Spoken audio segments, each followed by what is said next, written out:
Rob, thanks very much for coming today. You were telling us a story about how farmers can use waste products to make energy. Could you just say something about that?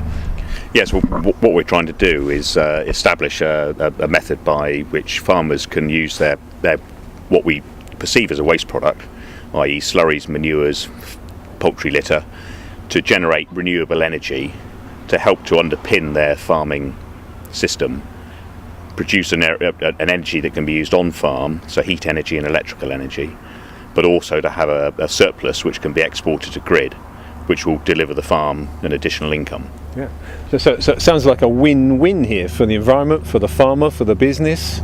Well, very much it's a win-win situation because it's a closed-loop recycling system. It takes away reliance on fossil fuel energy sources. It helps to recover, a valuable fertilizer product through the digestion process. That biofertilizer can be recovered back to land to help with crop growth, help with soil improvement, help to put organic matter back into the soils, it's just a nice closed loop production system. Sounds fantastic. So that's a win-win-win, isn't it? Because you're getting stuff out the back of the machine. We like to think so. So what kind of scale are we operating at now? I mean, is this the beginnings, Model T Ford stage of things, or are we kind of a bit more advanced? Well, AD technology is fairly well advanced. It's a proven technology.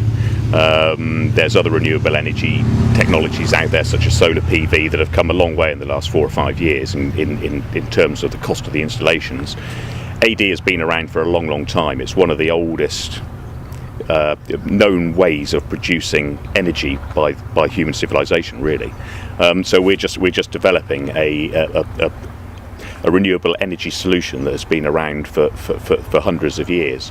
Technological development has obviously helped a long way to be able to make that system more efficient, to make the energy recovery more efficient, and also to make the input materials, the best use of those input materials, whether it's grown energy crops or waste materials. Yeah, and there was a little bit of controversy, wasn't there, about this idea of, are we growing crops for energy, and is that having an impact on the option of growing, crops for food? There was a little bit of controversy in the conversation. Yeah, no, there is. I mean, there's an ethical debate over the food versus fuel argument. But with the figures that we can show on the carbon footprint, the carbon accounting, we can show that there is very much a big positive impact of having a renewable energy plant that uses a percentage of grown energy crop to co-digest with the waste materials that a farm might produce. So what kind of farms is this working for at the moment? We're working with farms across the board. We're currently with a small-scale 100 kilowatt plants. It's specifically aimed at mixed farming systems, livestock systems, so that they're 100% reliant on the slurries and manures to feed the plant. We do supplement that with the residual feedstocks, so that might be the top grab of a silage clamp, shoulder wastage on silage clamps, feed passage wastage. That's where the energy crop input comes in to co-digest with that. You always got to have a mix. To get the best out of an AD plant, you need to have it's like developing a diet. A diet for a dairy cow is a very intrinsically important part of the production. And with an AD plant, it's exactly the same. We formulate a ration that we feed to the digester to get the most efficient the energy conversion from the input materials. Okay, and then you were also talking about the Greener for Life idea. There was sort of standards or a brand in there, wasn't there? Just tell us something about that. Well, where we're coming from is that we want to develop an accreditation system whereby farmers can use the Greener for Life brand as a way to add value to their business. And that filters right the way through the supply chain. So we've got food processors now that are fully engaged with Greener for Life in terms of rolling out an accreditation program that will allow their farmer suppliers to become Greener for Life accredited. So when that product, whether it's milk, beef, poultry, goes through the supply chain and it's branded as Greener for Life, the consumer will know that product has been produced by low carbon, energy efficient, renewable energy systems, and dramatic, with dramatic reductions in greenhouse gas emissions, etc. So it's a fantastic model, and it adds value to that product, to that output. And owned by farmers?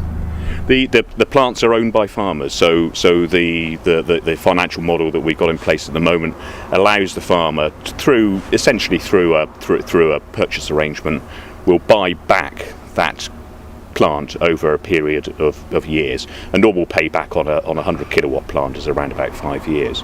So it's completely capital funded at the front end, 100% funded. The farmer buys it back through a kind of a hire purchase type agreement. He then owns the plant going forward, but throughout that purchase period, he also generates an income, a surplus income from after the cost of the finance is taken out. There's a surplus which the farmer then gets. Brilliant, thanks Rob. So that's kind of Devon, farming, food and energy all working together, and low carbon right at the centre of this, dealing with the climate problem. Low carbon, greenhouse gas emission reduction, sustainable farming in the rural community, developing this very, as we've heard this morning, this incredibly important part of the economy in the southwest, which is our food output, and food production is where it's at, and integrating that with the biodiversity, the environmental schemes, our accreditation scheme, our green fund to put money and resources back into local communities in terms of education. It's a lovely package. Brilliant. Thanks so much for being with us today, Rob. Thank you very Good much. luck to you. Thank you.